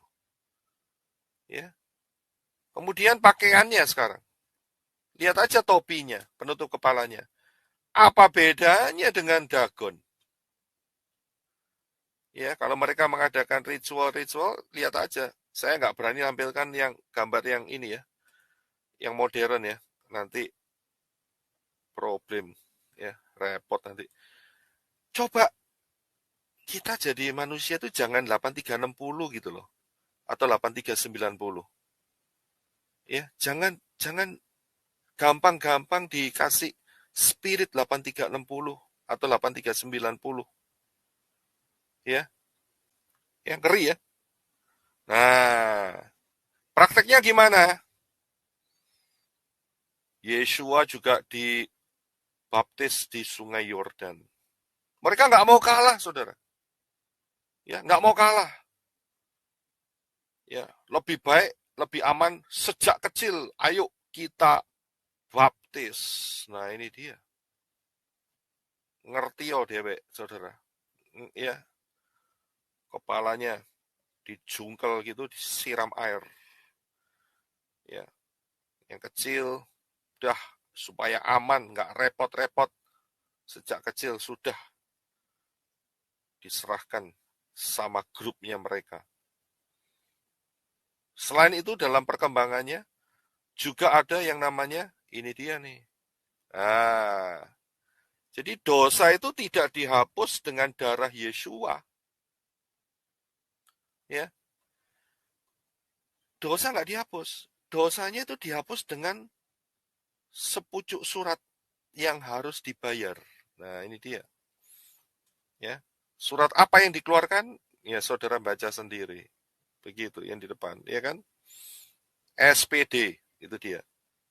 Supaya bisa dihapuskan dosa-dosanya. Surat penghapus dosa. Itu mereka keluarkan, saudara. Ini fakta loh. Saya nggak mengada-ngada. Ya, saya nggak mengada-ngada. Ini saya cuma bicara fakta sejarah. Jadi jangan tersinggung. Yang tersinggung itu berarti waktunya untuk saudara bertobat. Itu yang tersinggung. Bertobat, oh kalau saudara tersinggung. Supaya saudara masuk samayim yang benar. Masuk sorga yang benar. Ya, jangan masuk surganya mereka, nggak pasti surga mereka itu. Ya, nggak pastinya itu yang jelas pastinya masuk lautan api ya iya gitu loh. Maksud saya begitu. Ya. Ya, jadi dari sini kita bisa lihat kalau dulunya Yeshua HaMashiach setelah kena agama hybrid, sabatnya diganti minggu. Loh Pak, nggak boleh ibadah tiap hari, ta? Boleh. Siapa bilang nggak boleh? Tapi sabat itu satu yang harus diperhatikan baik-baik. Karena sabat adalah hati Bapak Yahweh sejak masa penciptaan. Dan arti sabat itu luas dan dalam sekali. Sampai-sampai ada pola 7.000 tahun. Dan tahun yang ke-7.000, 1.000 tahun, itu adalah sabat 1.000 tahunan, saudara. Yeshua HaMashiach memerintah sebagai raja di sabat itu selama 1.000 tahun. Nggak lama lagi, saudara. Nggak lama lagi. 2030, nggak lama lagi. Ya, saudara lihat aja pelajaran misteri 2030. Ini berhubungan semua, saudara. Ya, jadi Yeshua HaMashiach diganti Yunani,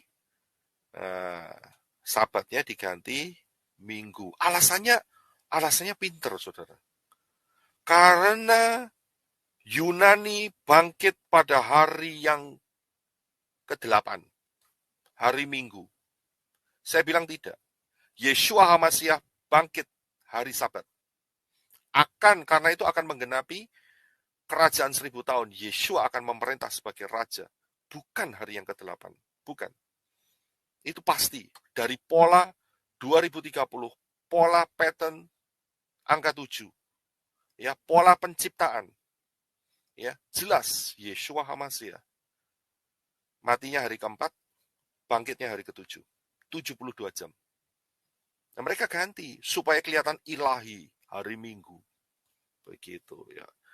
Yaitu namanya kan 8360, 8390. Ya, setan menabur benih 8390, 8360, ya. Jadi hati-hati. Apalagi setelah dikawinkan. Perhatikan yang ini. Yeshua itu moreh, guru Torah, menggenapi dan menjunjung Torah. Yunani, oh enggak. Kita buang Torah, kita tidak lagi di bawah hukum. Ayatnya diacak-acak, Torahnya dibuang.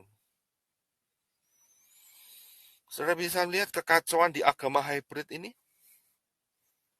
Saudara, sekarang ini ya, kenapa kok saya bawakan ini?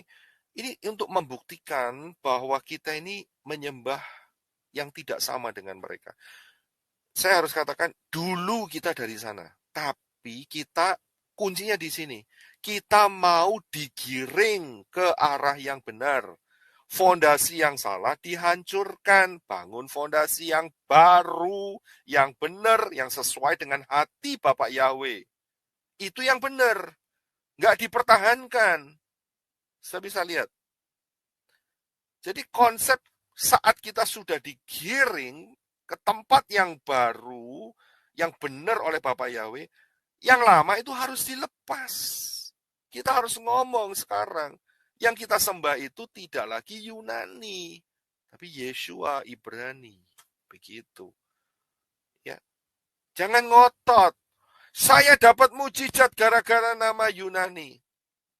Loh, itu kasih karunia, anugerah kamu dikasih supaya kamu bisa digiring untuk supaya kamu kenal yang benar.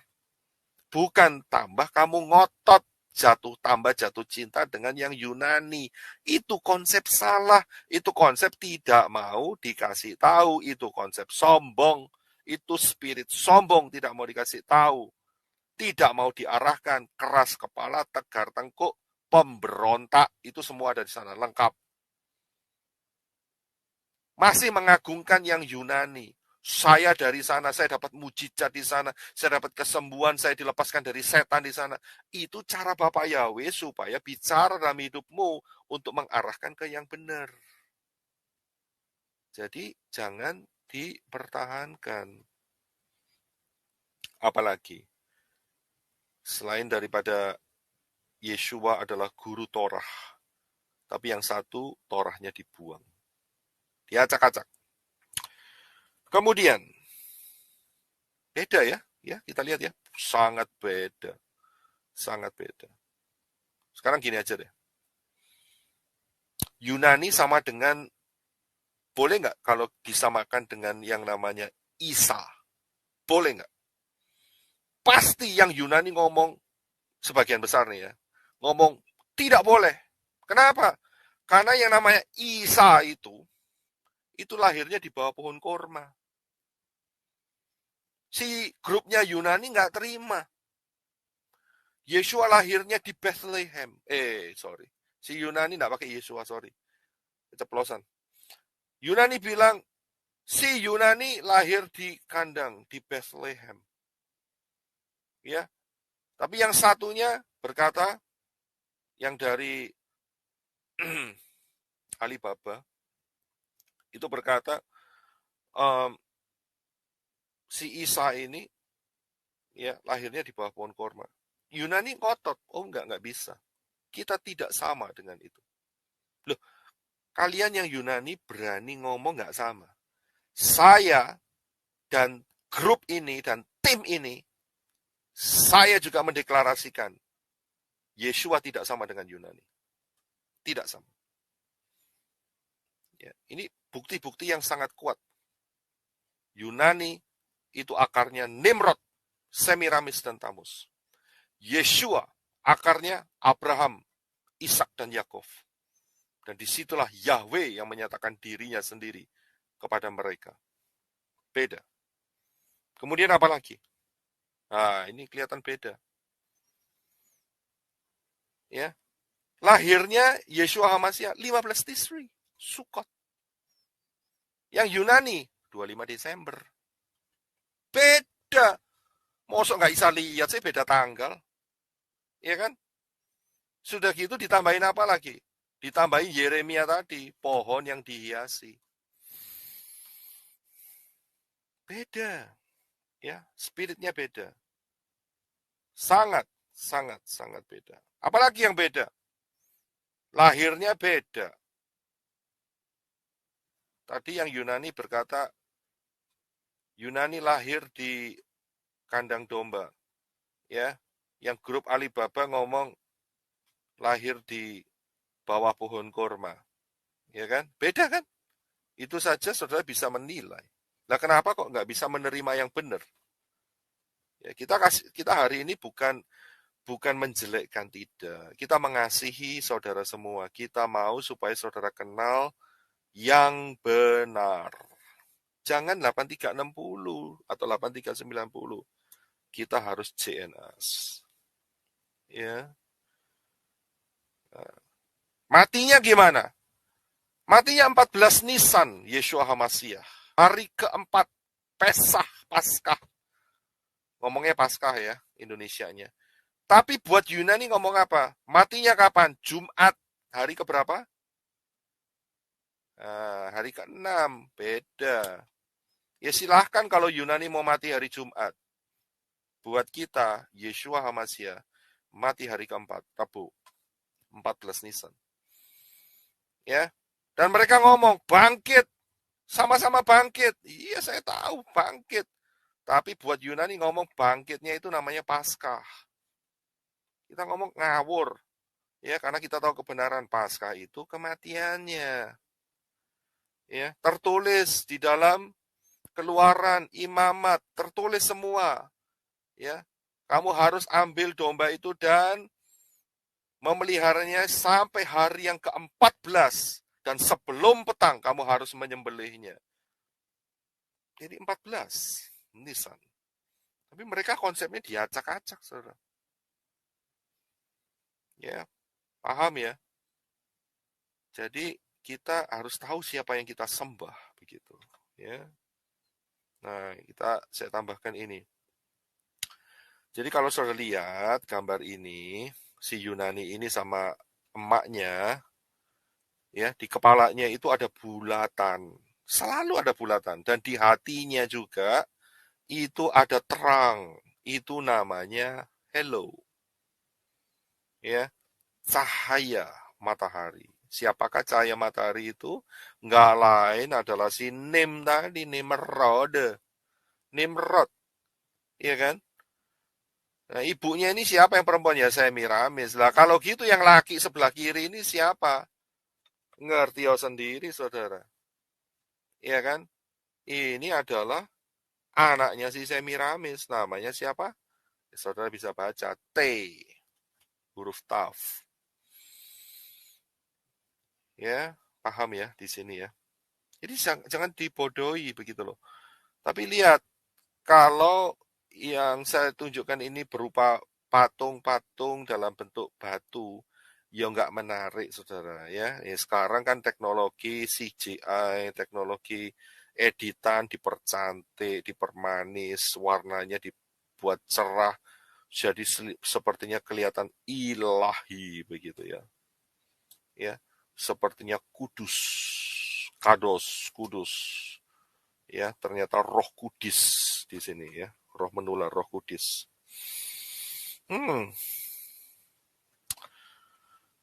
Ya, jadi now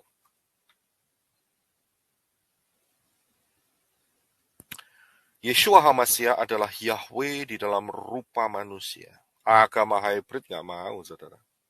Nggak mau terima. Ya, terimanya gimana? Kita ada satu istilah yaitu Trinitas. Ya, Tuhan itu satu, Elohim itu satu, tapi mempunyai 3 kepala, bukan tiga perwujudan, tiga pribadi yang berbeda. Ya itulah konsepmu, ya kan? Tapi bukan konsep firman. Konsep firman adalah Yahweh turun ke dunia ini di dalam rupa manusia, yaitu Yeshua HaMashiach. Kalau konsep mereka, mereka adalah tiga person yang sama, equal, gitu ya, sama, ya, saling mengasihi, ya, tidak ada yang saling iri. Dulu saya konsepnya kayak gitu, saudara. Tapi Bapak Yahweh mengarahkan ngawur konsepmu, Pak Yosef Roy, ngawur saat itu, ayo bertobat. Jadi saya diarahkan ke yang benar. Nah, mau diarahkan itu bagus. Ya, konsep mereka adalah salah satu dari Trinitas. Nah, kita lihat ya di dalam Messianic Judaism, maka dalam perkembangannya Goyim lebih kuat sehingga terjadilah agama hybrid. Nah, di dalam proses agama hybrid ini muncul seseorang, ya, muncul seseorang. Nah, di Indonesia ada yang namanya Roy Martin, ya. Di Amerika ada yang namanya Martin Luther King. Nah, karena itu orang yang muncul saat itu, ya, itu namanya Roy King. Nah, begitu, ya. Anehnya ya, Roy itu dari bahasa Prancis. Artinya king, saudara. Ya, jadi King itu Roy itu bahasa Prancis yang artinya king, ya. Nah, orang yang ini yang ada di garis sebelah kanan, ya, itu namanya Roy King tadi, ya. Dari situ dia tidak setuju dengan surat SPD tadi. Dengan konsep bahwa pengampunan dosa itu harus diberi surat. Dia nggak setuju. Protes ya. Nah, itu dia, ngerti ya, protes. Dia juga dalam perkembangannya nggak setuju, ya, beberapa hal, yaitu kitab suci itu yang boleh baca hanya imam-imam. Nggak setuju dia. Ya, gara-gara nggak setuju itu problem besar. Akhirnya dia dikeluarin dan terjadilah grup. Yaitu grup apa? Ya, saudara bisa lihat nih. Nomor 1, 2, 3, 4, 5, 6, 7, 8, 9, 10, 11. Itu ada nama-nama Indonesia nggak ya? Oh ada, tapi saya singkat ya. Saudara paham ya? Ya ada, ya saudara baca sendiri lah ya. Nomor 1, nanti jadi nggak timbul masalah ya. Jadi nomor 1 sampai nomor 10, 11, 12, 13, dan seterusnya, saudara. Ya, sayangnya Roy King ini dia tidak kembali ke pola Ibrani. Tapi memang nggak bisa disalahin, saudara. Karena apa?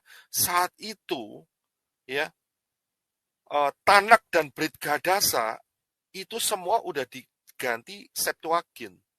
Saya nggak bisa nyalahin, wah kok nggak mau kembali ke pola Ibrani. Dia mungkin nggak ngerti juga, gitu loh.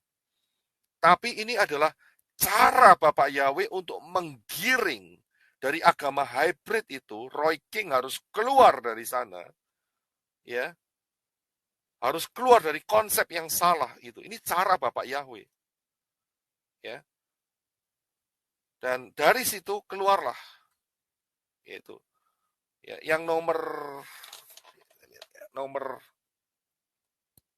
2, ya, yang nomor 2 itu adalah grup yang menentang, ya, bayi yang disiramin air itu ditentang. Itu startnya dari sana, saudara. Jadi kalau saudara lihat hari ini banyak orang yang dibaptis dengan cara yang benar, itu grup yang nomor 2 itu yang memulai. Saya kasih tahu ya, grup yang nomor 2 itu kuat sekali di Amerika. Di Indonesia ada. Di Indonesia ada. Ya. Yang nomor 2 itu sangat strong sekali. Ya. Untuk menyuarakan bahwa bayi itu tidak boleh itu tadi dibaptis tadi. Ya. Tapi sayangnya dalam perkembangannya nomor 2 ini itu lebih berfokus membela Yasir Arafat. Nggak ngerti ya, saudara. ya, membela grupnya Yasir Arafat. Itu nomor 2. Selanjutnya, dari Roy King ini juga terjadinya pembentukan yang namanya ini dia, ya, Seventh Day Adventist, ya. Tapi fondasi Seventh Day Adventist saya harus kasih tahu sama saudara ya. Itu fondasinya adalah dia percaya kepada Trinity, ya. Itu yang pertama. Yang kedua, mereka menolak hukuman kekal atas manusia. Jadi mereka berkata tidak ada lautan api. Tidak ada. Jadi manusia mati, ya selesai. Itulah hukumannya. Ya. Nah, kalau gitu, ada kebangkitan. Ada kebangkitan. Dan itulah orang-orang yang diridhoi oleh Bapak Yahweh. Yaitu yang akan dibangkitkan kembali. Saya harus pakai kata seperti itu supaya gampang. Itu yang dapat favor dari Bapak Yahweh. Melalui jalan keselamatan oleh si Yunani. Ya, tapi konsepnya sama. Mungkin saudara tanya, loh Pak Roy, kok bisa tahu Seventh Day Adventist? Saya SMA saya di sana. Dan puji Bapak Yahweh, melalui SMA di sana, saya dapat Ibu Hadasa Fangfang. Ya, saya dapat istri yang luar biasa. Ya, luar biasa sekali lah. Ya, dan itu ajaib buat saya. Ya, ajaib, sangat ajaib. Banyak miracle. Ya, banyak mujizat. Karena saat ketemunya dengan Ibu Hadasa Fangfang, saya ada di SMA saat itu.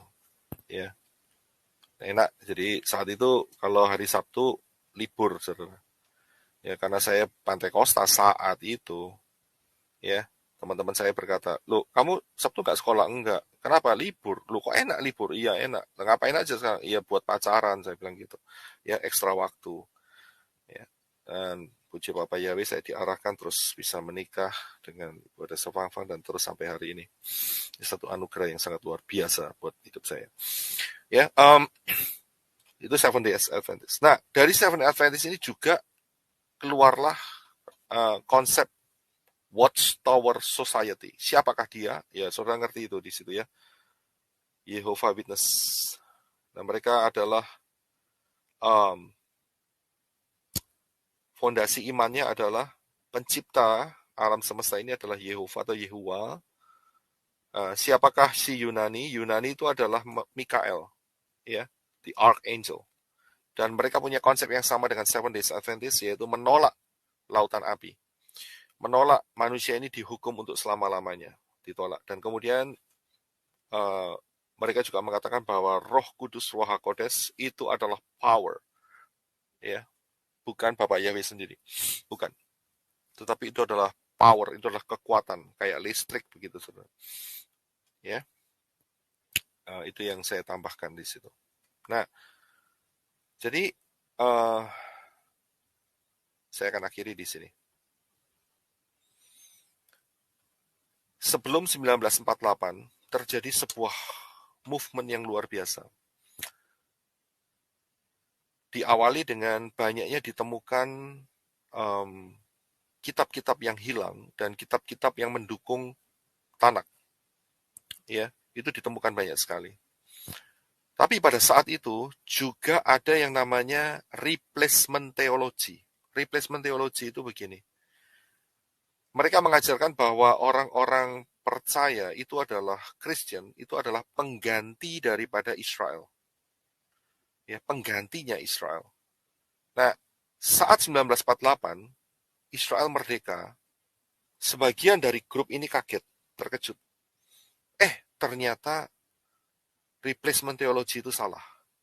Karena Bapak Yahweh itu bekerja juga melalui Israel secara fisik.